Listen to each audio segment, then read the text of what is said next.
we could really tap into the platform's algorithm. So they have their own algorithm, which curates content to the audience that is going to be interested in your webinars.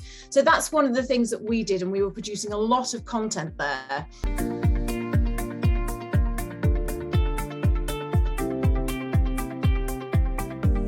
Emily, what do you think is the most exciting B2B marketing trend at the moment? How can one use it to increase brand awareness? Yeah, great question. And I totally agree. It's been really tough for marketers over the last couple of years. You know, I think budgets have been squeezed. Customers are harder to get conversations with.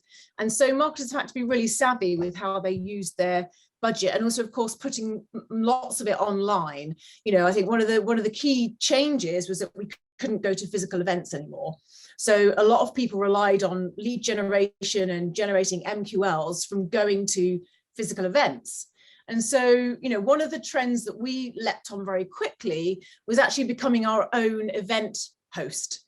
So actually we looked into, you know, the right event platforms that are out there for us to actually produce our own content and reach the people that we needed to without physically traveling to those places. And it really did support our demand generation activities and allowed us to really get our brand into a market. You know, we're a young brand, although our product has been going for 20 plus years. The brand is young, and it really needed to get out there in the market. And one of the ways we could do that was jump onto the back of an established event platform and really get into their channel feeds. So, you know, the content that we were producing was the right kind of content. It answered people's questions and the pains that they were going through around digital transformation and cloud migration, and we could really tap into the platform's algorithm. So they have their own algorithm, which curates content to the audience that is going to be interested in your webinars. So that's one of the things that we did, and we were producing a lot of content there. And it was low cost. You know, it wasn't really that expensive to subscribe to the platform. The cost comes in the time it takes to produce the content, and you've got to make sure your content's valuable and relevant to people. But I think one of the other trends that we latched onto there was around co-creation with other partners, so other brands that you can ride the coattails of. So for us, we're lucky that we've got some nice partnerships with, you know, some of the hyperscalers like Google Cloud and AWS, but also some other partners like Red Hat, who are really exciting in the kind of DevOps space. So being able to produce content with them and then publishing it on this event platform meant that we could effectively access their audiences as well, plus other people who weren't in their kind of ecosystem that were just interested in the topic. So I think for us, that was something that was massively beneficial in a time when we were, you know, our budgets were tight and we couldn't access people in the same traditional way.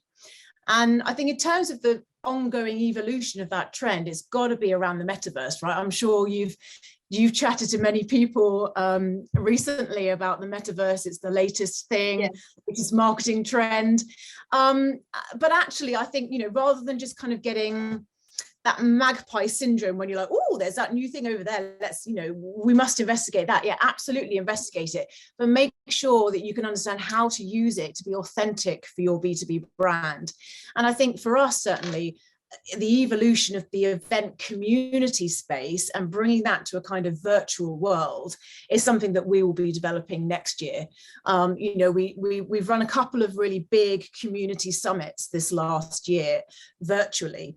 And one of the platforms we've been using for that is really key about allowing people to lean in and participate, even though they're sitting remotely at home. They need the space to be able to communicate with their peers and interact with their colleagues. And really, that's what we've been able to do. But I think to push it to that next level, it's about seeing how we can bring that virtual AI and AR world to enhance that experience, so it feels like we're all together in the same room.